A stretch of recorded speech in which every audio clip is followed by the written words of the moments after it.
And a very interesting one at that, because it put a lot of smiles on our faces yesterday while we were at it. It's football. Nnamdi Ogbonna is here with us. Thank you for coming on again today. Happy to be here. Let's look through the back pages now, how some of them reflected it. I'm sure they were also pleasantly surprised as to how the match eventually turned out. So the back pages were awash with the results and how those turned out. If we go start with, let's see some of those back pages, guys. We've seen Vanguard Sports says Nigeria whips Argentina 4-2. Yeah, okay. Look at the Tribune now. It will be on fire as Nigeria days Argentina. And it went on and on. Can we see it on that bigger one? Yes, indeed. So that is the first part of how that, and then you could see celebratory pictures as well. And then Vanguard also have their own version. Nigeria whips Argentina 4-2. It will be was on fire. He hit a brace. Ido scores on his debut. There you also see Guardian, their own version of how the match eventually turned out. So there were lots of converts at the end of the day after this match. But boy, what do you think happened? I think the early goals shocked Nigeria into playing how they should play. Yes, we set up with 3 at the back, 5 in the middle, hoping to choke things up, prevent them from having possession. Pavon made a meal of Ola, I'm very honest, on that right side. Playing 3 at the back, people didn't know the roles initially. There was a bit of confusion.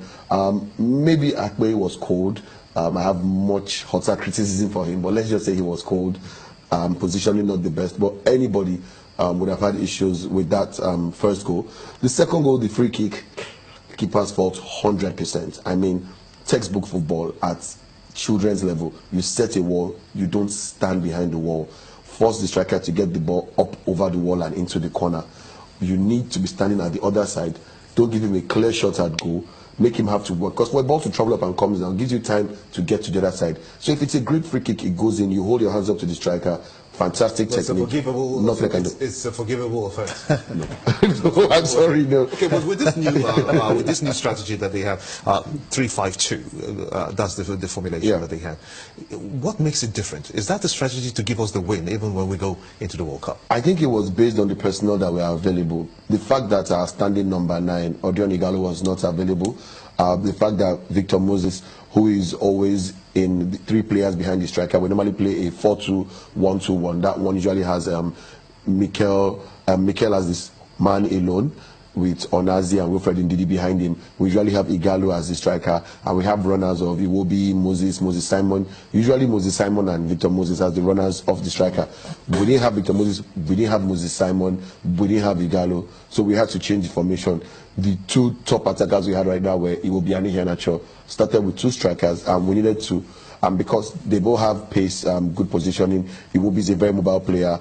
So remember I mentioned it yesterday that if we could just get 2 solid defensive midfielders and get Mikel to distribute, which he can do decently, we could have a chance. What I didn't expect was for Nigeria to get so shocked so early and react the way they did. Because when those 2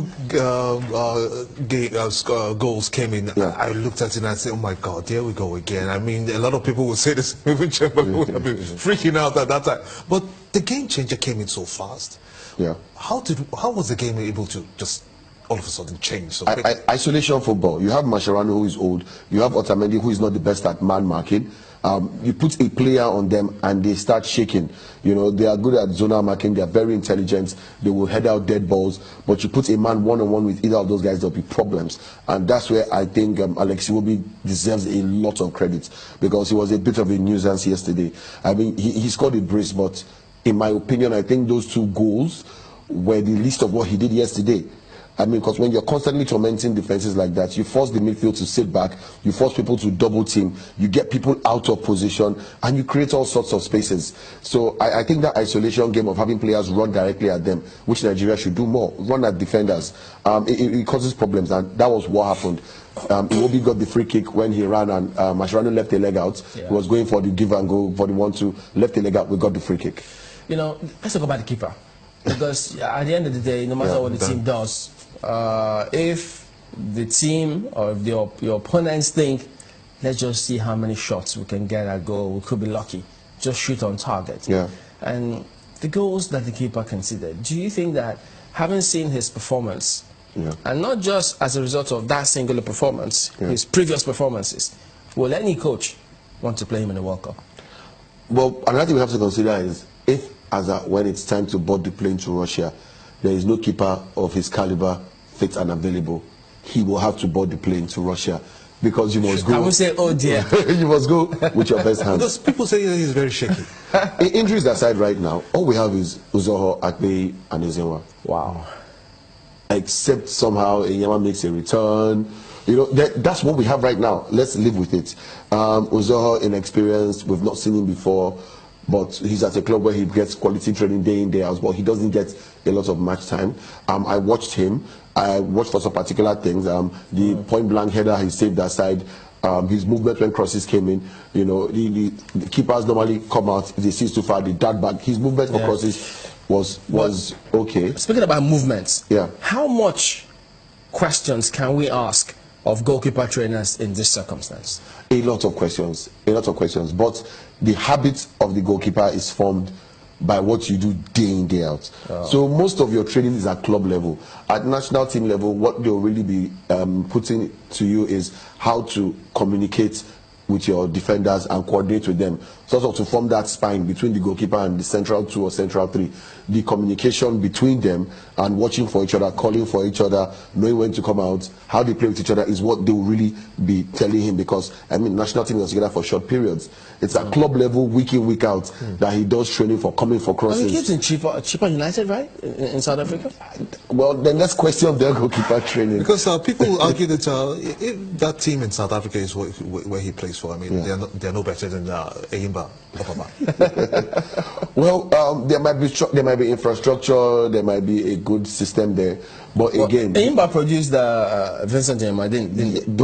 And a lot of, I mean, they were double Champions League winners, so I don't think we can criticize Eyimba. So Eyimba is, I think they're better than Chief. Well, no, I think they are too. They're better than Chief. But you know, how many? Let's be honest.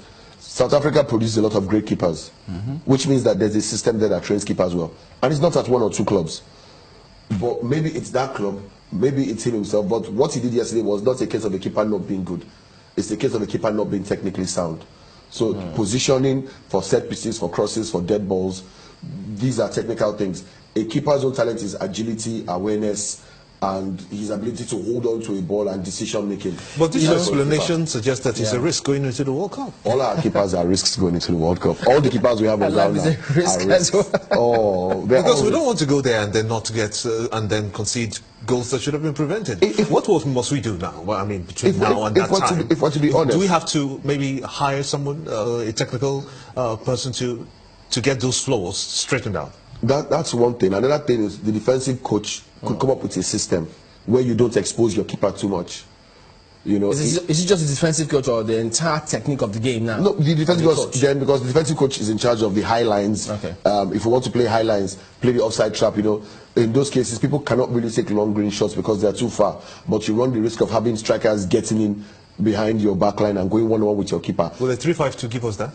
You could do that with any formation. The worry is if you don't play it well. Like, I mean, if your fullbacks switch off and they are too far away and they don't know they've kept.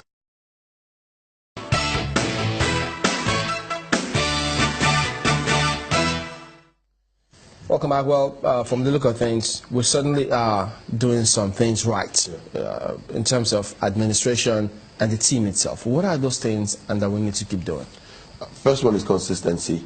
It's been a while since we could almost predict Nigeria's 11, predict the squad. It's been a while since we heard allowances and fees have not been paid. Players want to go on strike. There is currently no strife in the NFF.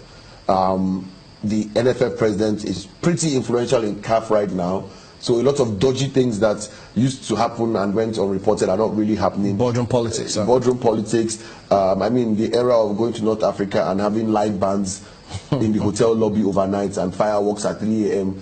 All those little things, you know, they count for something. But I think administration and stability, they've been very, very, very stable. So you give it to the technical coach, Raw, as compared to, you know, we did see this kind of discipline in the team during Westerhof's time, I think.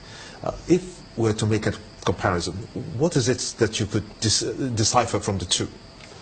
They are two different teams. Westerhof's team was built on strength.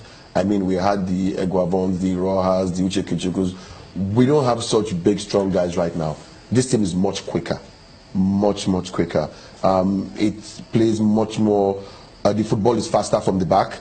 And if you notice yesterday, when we considered the 2 goals, we were playing at a tempo that shook even Argentina. So they are two different teams. I think another thing is Raw has had a shorter time to build his team that Westerhof did. And Raw has players in clubs that's the luxury Westerhof did not have. Westerhof had mainly boys in Belgium who were trying to break into the big leagues, but they were playing regularly. Raw has players who are regulars in the English Premier League. I mean, Chelsea is not to be sneezed at. Arsenal is not to be sneezed at. The trophy at Leicester is still hot. So we have players in clubs who are playing 90 minutes, and they are in key positions. Even our defenders, yes, Leon Balogun might not be starting every game at Mainz, but everybody else is playing. And even our goalkeeper, Ezenwa, let's be honest, with the local league, we agree, but he played every game. So he has players who are playing regularly. He has quicker players, and his policy on age, he wants young players.